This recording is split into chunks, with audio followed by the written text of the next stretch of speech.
Oh, I hope nobody answers. Hello, I'm Tigger. Oh, you scared me. Sure I did. Everyone's scared of Tiggers. Who are you? I'm Pooh. Oh, Pooh. Sure. What's a Pooh? You're sitting on one. I am? Oh, well, glad to meet you. Name's Tigger. T-I-double-G-R. That spells Tigger. But what is a Tigger? Well, he asked for it. The wonderful thing about Tiggers is Tiggers are wonderful things. The tops are made of the rubber, the bottoms are made of the strings. The bouncy, trouncy, flouncy, pouncy, fun, fun, fun, fun, fun. But the most wonderful thing about Tiggers is I'm the only one. I'm the only one.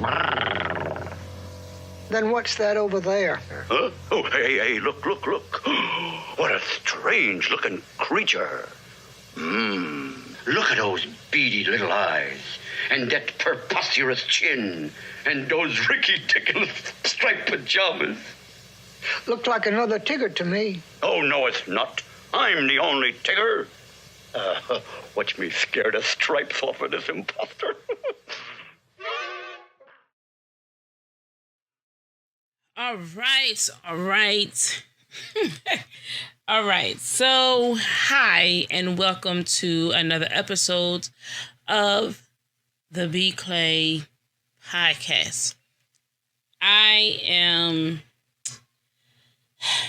going to be transparent. I'm about TNT, truth and transparency, and I'm going to let you know that this is like I don't know how many numbers is it. I have re-recorded this episode so many different times for so many reasons whatsoever. I don't know. So if you're listening to this, let you know that this one is a take that got through. Okay. So with all that being said,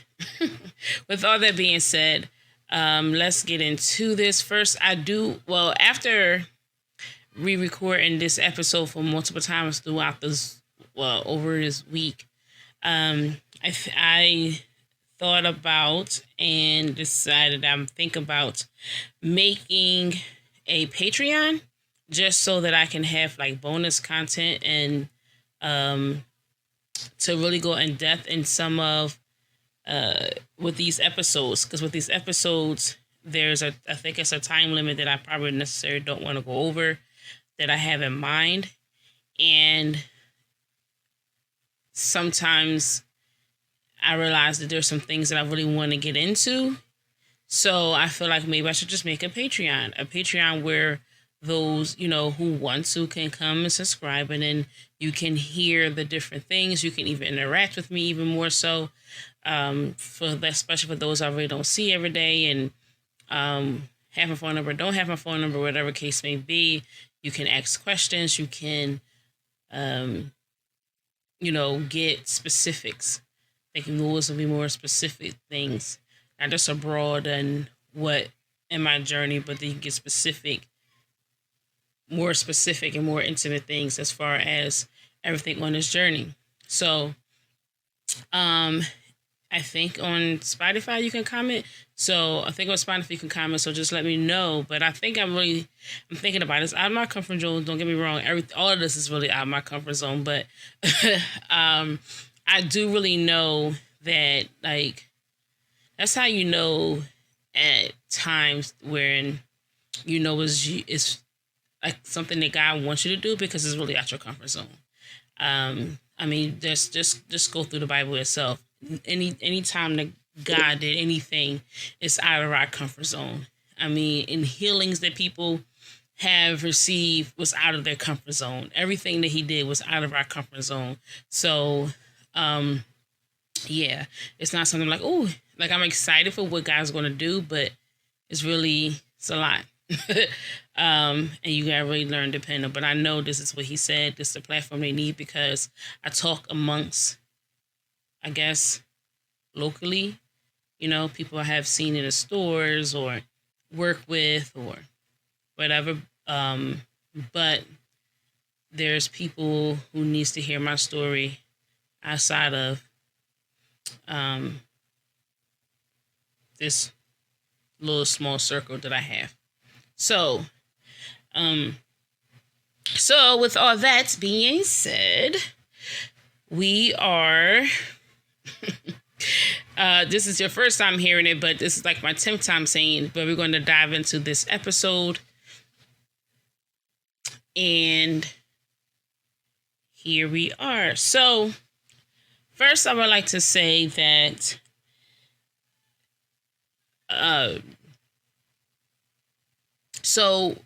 first I'd like to say that in the first episode, you hear me talk about the relationship between a potter and the clay. And in the first episode, you may even begin to see, because I heard some, I guess, testimonials. Oh, wait a minute. So, sorry, let's pause. First, I do really want to thank everybody. I do. I want to thank you so much for all the positive feedback that I've gotten. I mean, the encouragement that I received. I just want to say thank you. Thank you for every those who have shared to other people, whether you verbally, whether you shared it through your phone, or text, emails, whatever you did, Facebook, Instagram, whatever you did. I appreciate it. I appreciate you. Thank you so much. I did receive multiple testimonials about what they, not just what they thought about, like, oh, it was good, but hey, I never thought about it like that. Oh, wow, like this really make a lot of sense. Or there's different things that I have heard. And so I it's beyond what I expected. I didn't even expect anything back necessarily, but again, thank you. And so with on that note, know that this is also a journey. Like, this is a process that you're going to have to go through. It's not going to take 2 minutes. It's not going to be suddenly. It's not going to be overnight. That it's going to take a while to really learn how to be molded. And not just to learn how to be molded, but to just, you know what? Here's one thing I'm understanding is, and because this is a season where I'm in, and I'm actually I have been in this season, I guess, since last year. And so we'll say for a year. And the season that I'm in is, you know what? No, let's start over. I've been in this season this year, 2024. The season I'm in is to learn how to enjoy the process of learning how to give me grace in the process. Okay? And what I mean by that is, so over, we'll say the last 4 years, we're going to say over the last 4 years, that God has really had me in a place of first what he did. Because once I got this revelation of be clay, and I actually started writing a book, which I'm going to go back to. I started to write this book. He continued to download and said, and everything else. Now, due to the fact where this is another episode and another time to really go into a lot of my anxieties and things like that. But these are different anxieties in the way I look and see in myself, right? That I feel like I can never really be what he really calls me to be. Like I understand and I understood that he's molding me. He keeps telling me he's molding me. I'm seeing him molding me. I see that there are things that I am going through or have went through because he is really trying to, okay, I'm really trying to show you that this is who you really are. And within that, the first thing that I did, or the first thing that he had to do, was tell me, Alisa, you have to realize who I created you to be and who you created you to be. That was the first thing.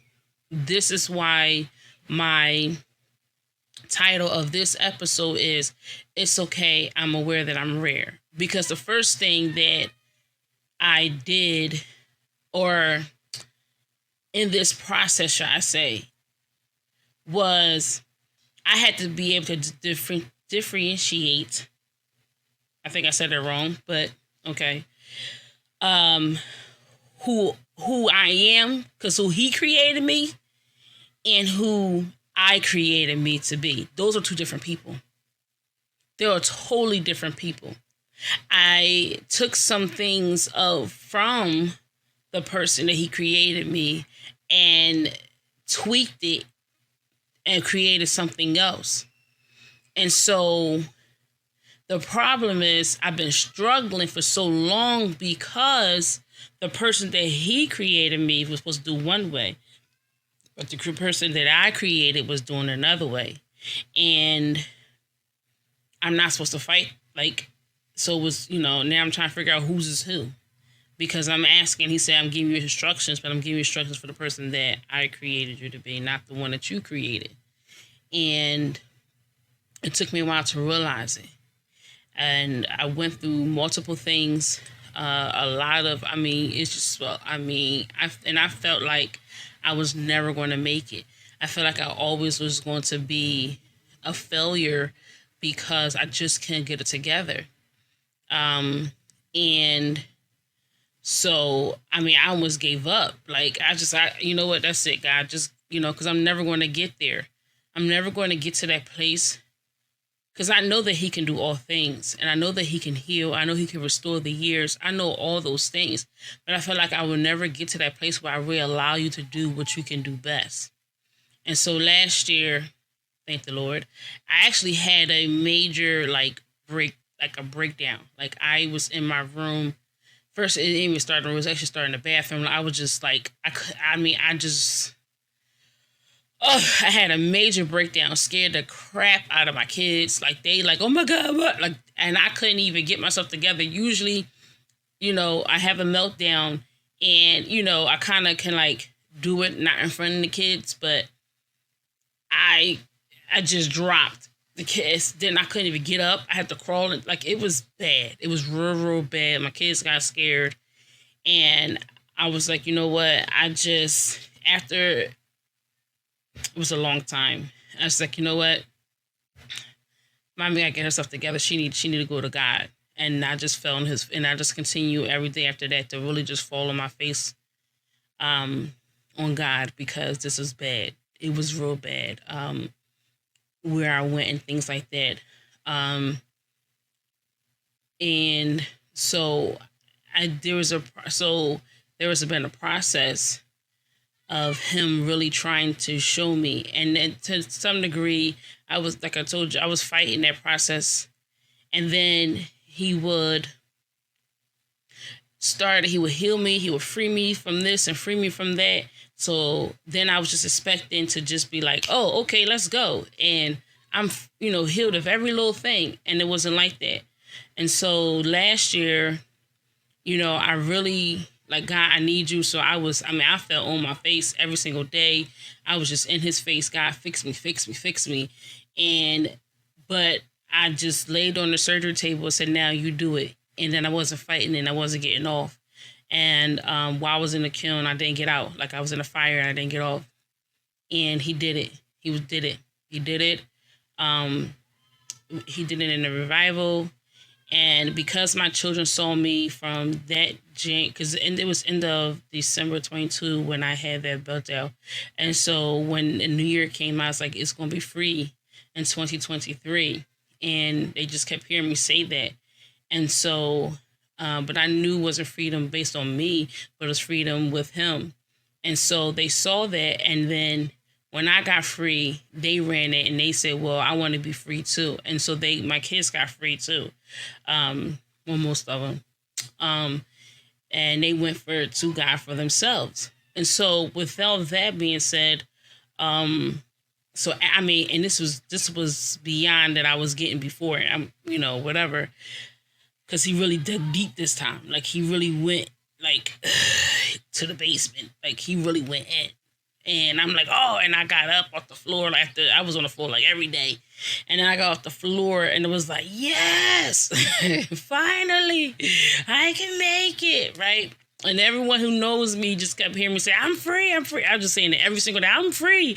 I was just crying every day. I'm so happy to be free. It just felt so great. Like I was so lighter. I was just like, it was wonderful. Okay, it was so wonderful. And, and then this was March, so we got April, we got May, and it still was there in June, I think, and maybe at the end of June, there were some things that was happening, some thoughts, and I just was like, what's going on here? Like, I'm free, so why is this stuff coming up? I'm not understanding. And then it usually when some things happen, or I feel like I never get free because I feel like I always go back. But this time it didn't happen. I didn't go back to my old ways of doing things. However, I just thought that some things that was coming up should not come up anymore because I'm free. And it took for a couple of months. And I just started, after a while, I started crying like, God, well, maybe what did I do wrong? Did I allow them things to come back? Are they back 7 times stronger? Like, oh my God, like, what's the problem? Like, I was upset. And then he said, Elisa, you have to understand that this is not from 1 year or 1 day. This is years worth of stuff. And there's levels to this stuff. There's levels to this thing. There's stages. So, and you have to learn how to live without it. You've been living with this for so long. You now have to learn how to live without it, to do without it, because there's something there. So, and know what alternative things to do instead of this. Like you have to learn, like you're in training ground now. And so this is why I'm saying that I'm learning this year to enjoy the process of learning to give myself grace to go through the process of all this healing. And so it's okay. I'm aware that I'm rare. Okay. This right here, this title is going to be, I'm going to have a part 2 because everything cannot fit in this one episode. And yeah, this part is going to be, give me a moment. Be patient with me. This episode, I want you to begin to say that to yourself and think about what does that really mean to you when you hear that. It's okay. I'm aware that I'm rare. What's the definition of rare and things like really start to think about that. And keep that in your mind. So in the beginning, you hear a clip as Tigger was introducing himself to Pooh. First of all, we know, for those that know Tigger, see, Tigger is not just one of my favorite characters. Tigger is me, which is why, that's my nickname. Okay. I always loved Tigger, and I'm gonna give you a short. I always loved Tigger from the beginning of my life, when we was watching the cartoons and watching Pooh. Every single body, for the main part that watch it, whether it was young and old, loved Pooh. They loved Pooh. Elisa was like, okay, Pooh was nice, but it's Tigger, okay? It's Tigger. Tigger was always the one that caught my eye. Pooh was okay, he was fine here, but it was Tigger, right? And why was it Tigger? First of all, Tigger is a tiger, and tigers are one of my favorite animals. I actually, big cats are my favorite animals. I just love I love cats, period. I do. I love cats. it's just something about their demeanor, or I don't know. It's just something. I love the way, like, we grew up, I had a cat in just about every house I had growing up. And when my cat, when they used to walk around the house, they just had this type of walk, like, and their muscles come through their arms or something. And it's like I own the place. I don't know, but that just, it was like, I loved it. So I just love cats in general. I love big cats, period. But one of my favorite of the big cats is a tiger. I don't know, because the beauty of a tiger. But I really love, I just love them all. So anyway, and dolphins also favorite animals. So, and so being as though he was a tiger, I was like, yay, right, at first. But then you get to hear, like, in the introduction to Pooh, was the wonderful, wonderful thing about Tigger is that I am the only one. And that right there always stuck with me, because he had this boldness, this confidence in himself to be himself and to understand that I am the only one. And he was, I mean, that boldness is something that I think I believe that was inside of me, that I had it, but I buried it. And I didn't have the confidence to be me regardless of who like it or not. The thing is, even sometimes in some of the episodes with different things, then in the movie, they made the movie where he was looking for his, other Tiggers or whatever case may be. But for the most part, like, no matter what he did, cheer up a buddy or pie, he was out there always trying to, let's look on the brighter things. And that was things I used to do. I like to encourage people. And I know at one point, he tried to say, hey, if you want it, like, he tried to help you, or you could be like Tigger. I'm Tigger 1, you're Tigger 2, where we can do this together. I'm not the type of person who, like, hey, I'm this, I'm that, or this come easy to me. Because there's a lot of things that came easy to me. It is what it is. I did not create me. Like, at the end of the day, for real, I did not create me. I did not pick what type of strengths I was going to have. I did not pick on what type of weakness I was going to have. I did not choose my eye color. I did not choose that if I was going to be black or white or Chinese. I did not choose who my mother was, my father was. I didn't choose which part of them is actually in my DNA. I didn't choose whether I was going to be able, that I was going to be smart and that I can, read well, and I can pick. I could pick up things fast. Those type of attributes, and the list can go on. I did not choose. God did. However, I was abused for it. I was abused for the things that I had no control over.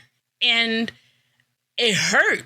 It hurt me to the core. It did a lot for me. I didn't even choose. Okay?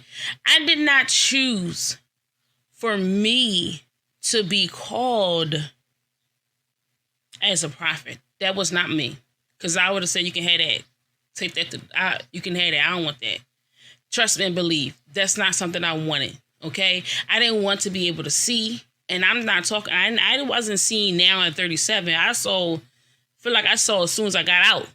Okay? I used to see things. I can see clear as day. Just as clear as I'm looking at this mic that's in front of me.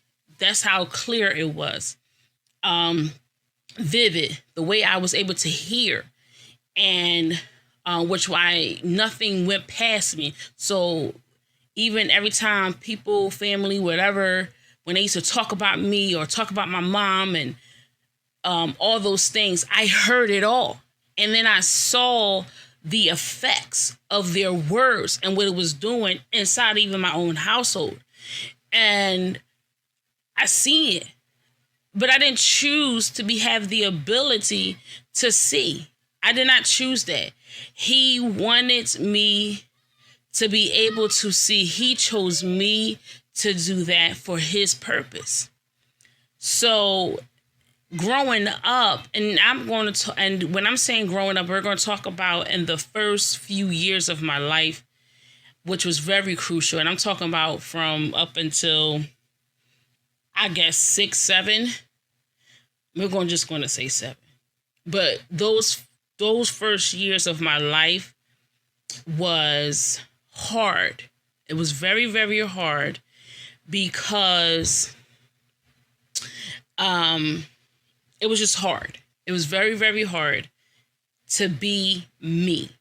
To be me. Again, as I said before, I did not choose this, right? This is not something I was like, you know what, God, when you're making me, how about you, and just ran it down. And then he said, okay, Lisa, that makes sense. Okay, so this is who you want to be. No, I didn't have that choice. Okay, I was created, and then here I am. And so nothing went past me. I heard every whisper. I heard every laughter. I saw all looks. I saw the real intentions of what people, like, they'll say, they'll look in my face and they will smile. And then, but I saw and knew the real intentions behind that smile. And it irked me. It did. I felt like, don't come to me with, I never liked it. Like, you don't have to smile in my face. Just tell me how you really feel. It's okay. I can take it. Regardless of what you think, I really can take it. I may be small, but I'm big because I know exactly what the truth is anyway. And I was about the truth. Now, he created me to be about the truth. I'm so sorry. That's what he did. Okay. So I was able to see the truth. And sorry, that's what he created me to be. But because people couldn't understand, they just didn't understand me. They didn't understand. They abused me with their words. Their verbal and emotional abuse was real. And in the beginning part, I had my grandmother, I had my nana, my mother's mother, and I could talk to her. Sometimes I didn't really have to say anything. She just automatically was able to hear or see whatever. And she just prayed. And then everything was better. Then she gave me instructions. And then, told me what to say and how to say and this, that, and things. And I was doing and was working. So I already understood and knew the difference between God's presence and not his presence. Basically, I already understood and know I had to go that far. So some people who grew in church are like, oh, there's the world outside of church and I don't want church. Listen, I knew that. I lived in the hood. Like, I ain't had to go that far. Like, you know what I'm saying? Like, the first part of my life, it wasn't as bad as other parts, but it was enough. It was enough to know that I had to go that far to see the enemy. He's right there in front of my face. And so I had a choice. And with God, I knew I was safe. And without God, I knew I wasn't. Now, I like to be safe. Now, you may not like to be safe. You like to, be in and out. That's your choice. But see, I'm not the type of person like who, if this is a choice I make and telling everybody they should make the same choice. You make whatever choice you feel like you think that works for you. This choice, that me being with God worked for me.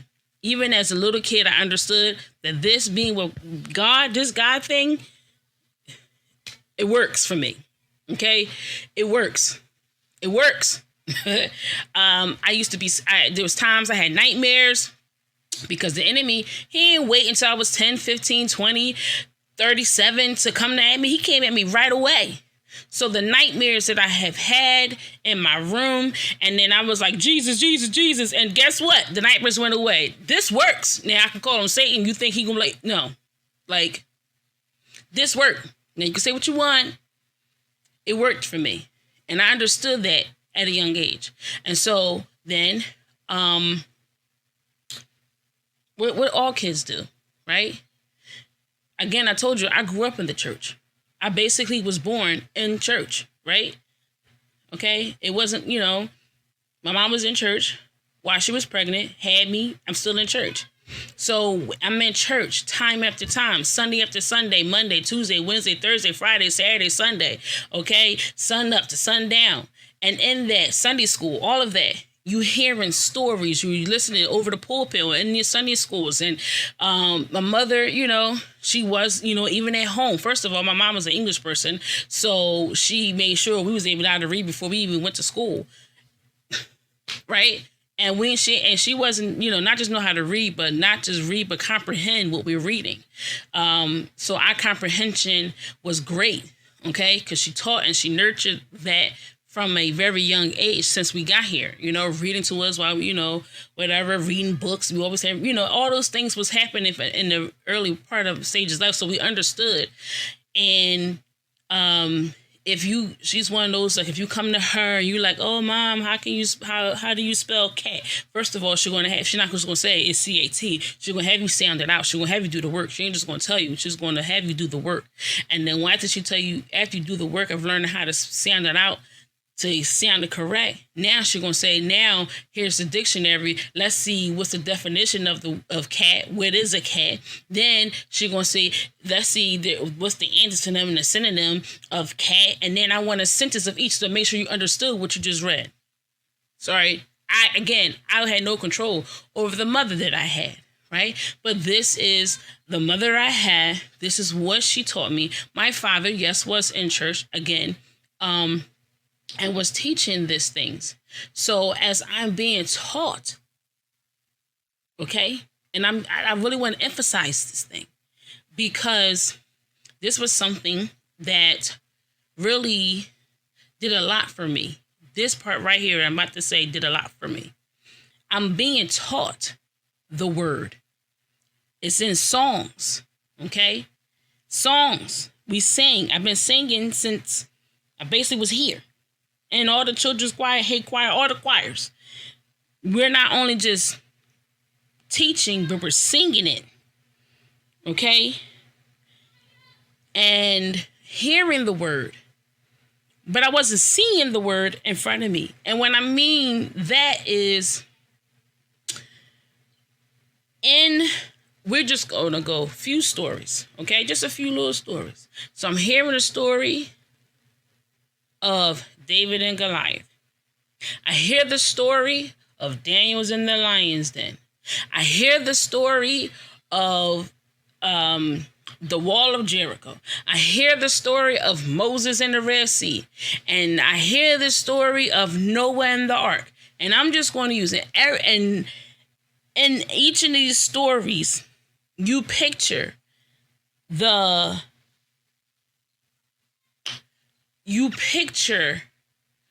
how awesome. I mean, he just bad to the bone. He just show off. God just show off in each and every story, right? Splitting the Red Sea.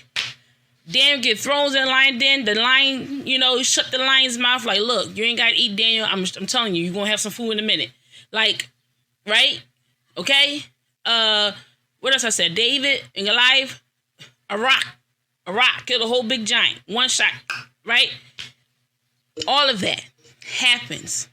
But there's one key underlying thing for each person in that story, that something that had to happen in order for God to show up. Number one was obedience. The number one thing, that the way that God was able to show up in a way that no man can ever show up, was the man itself had to be obedient to God. Throw away all their little whatever, what they feel like and blah, whatever. Like, all they had to go to the side, okay? Because when God said, hey, do this and blah, blah, blah, they looking like, that don't sound correct, right? That don't make any sense. According to our natural mindset, none of this makes any sense. However, but you know what, God? You God. All right, fine, I'll do it. And then they do it, and guess what? Boom. Like, wow, look at this. Look at it. Daniel had to stand up for what he knew was right. Hey, if you pray, you're going to go into the lion's den. He wasn't ashamed of God. He wasn't ashamed of praying. He like, all right, it is what it is. Now, you know what I mean? And he still prayed. He ain't even doing it silent. That man was praying with the window wide open. I want everyone to see that I know that my God is real. Went to the lion's den with no problem. That right there was enough for me. Like he even closed the door. Like he was doing it in the window with the window wide open. Like, what's up? And so the confidence that he had in God and who the God that he claimed that he serves, who is everything. So I was hearing this day in, day out. And I was like, well, okay, what's up? That's what made me want to really know more of God, because I need you to show up here and in my house. And in order for me to do that, I understood that there's some things that I have to do in my own self, is be surrendered and be committed and not even think on my own and my own understanding, because my understanding is very finite, obviously, because none of this will make sense, right? Even hearing a story where he was like, hey, you want to get healed, go in this water that's nasty and trifling and dirty, and you're going to get healed. First, what? That don't make any sense to me. However, he was healed. Why? Because God is awesome and he made things out of nothing. He created a whole world out of nothing. And so, but it was through obedience and being, again, 100% committed to God. So that's all he wants from us was obedience. And I learned that as a child. I'm talking about, I understood that as a child. And then I look at these adults and realize, do you not understand that too? You know, I'm not understanding. So I started asking questions and people started getting mad at me because why are you so little and got this revelation and I don't? I don't know. I don't understand it, but I can help you. It's right here in this word. Like I just heard the story right in Sunday school. So it was very hard for me to be me. And when my grandmother died, that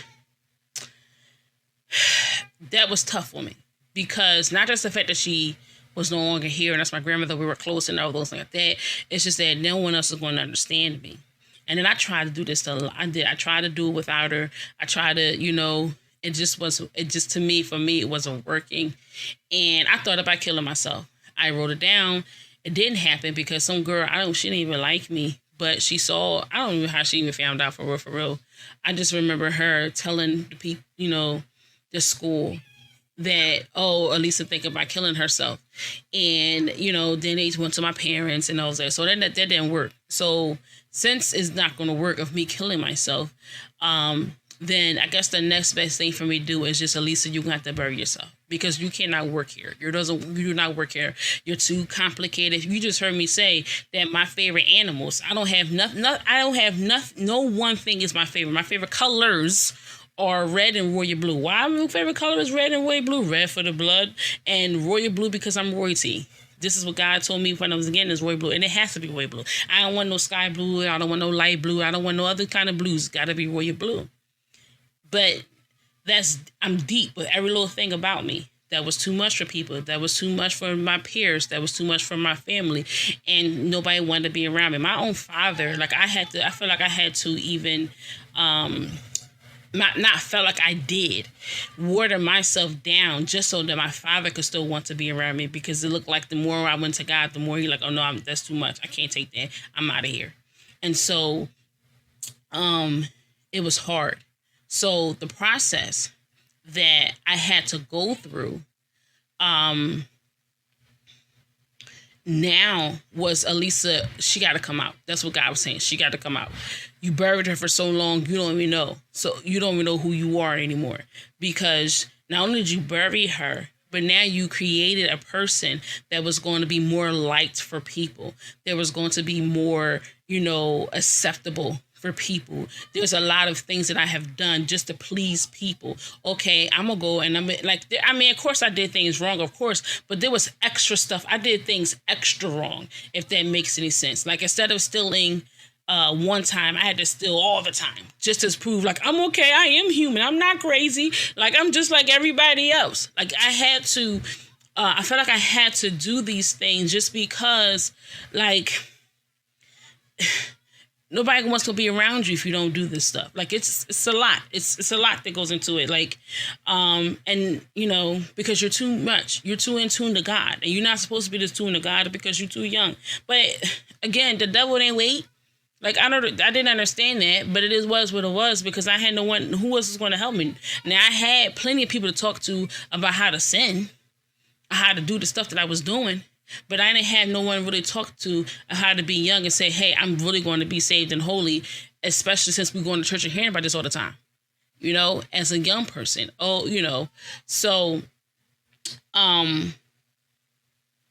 with that being said, that's my journey as far as not really being my real self. In many areas, and now I'm learning, I hear other people who have said, I haven't been my real self because, you know, you created this person that was able to survive in the environment.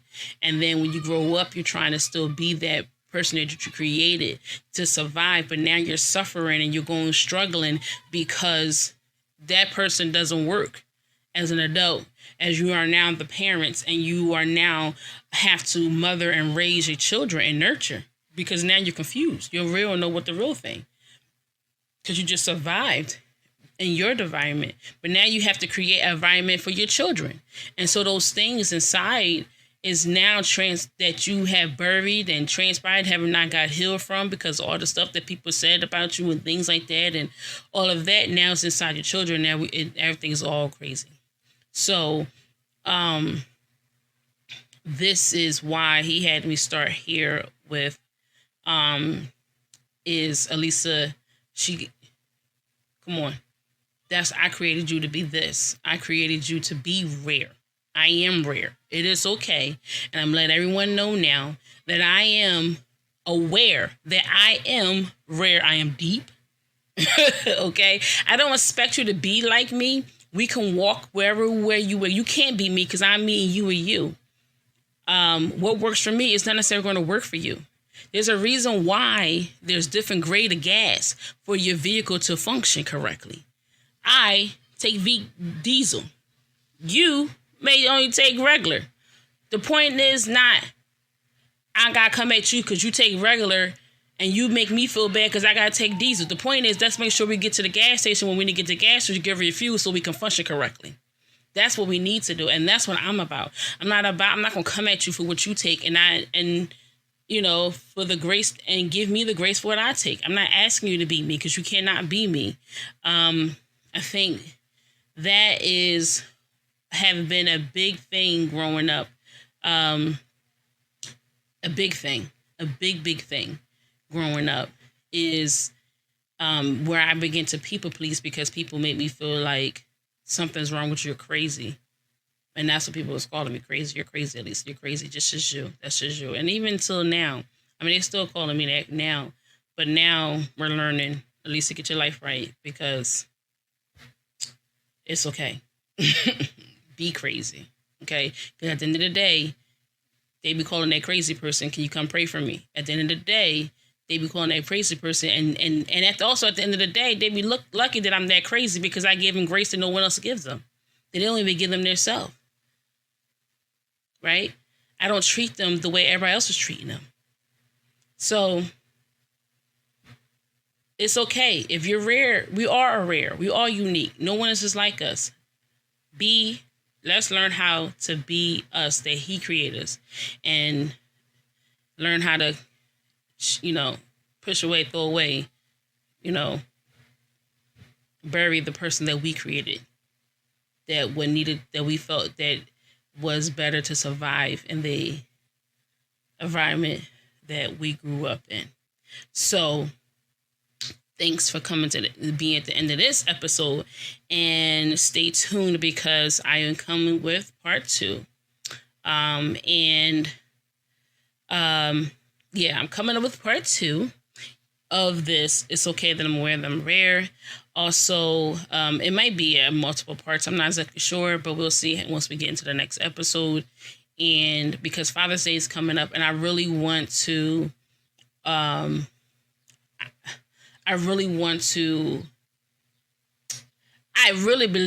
that I need to really share how I forgave my father, because Father's Day is here, and Father's Day is, we know, Father's Day is not, it's a lot. Father's Day are complicated based upon our relationship with our fathers, okay?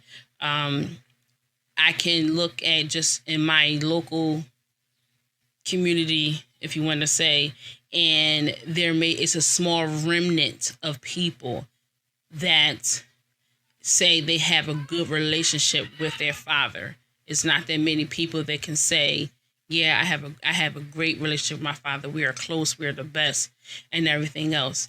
I can't say that me and my father is close and we're the best.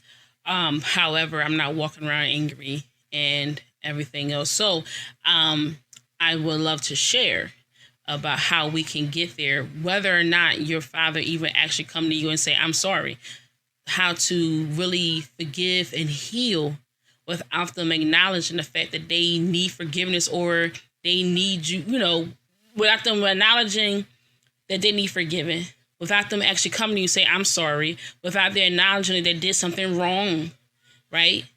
You still can be healed. Okay? You still can be healed. So that is it for this episode.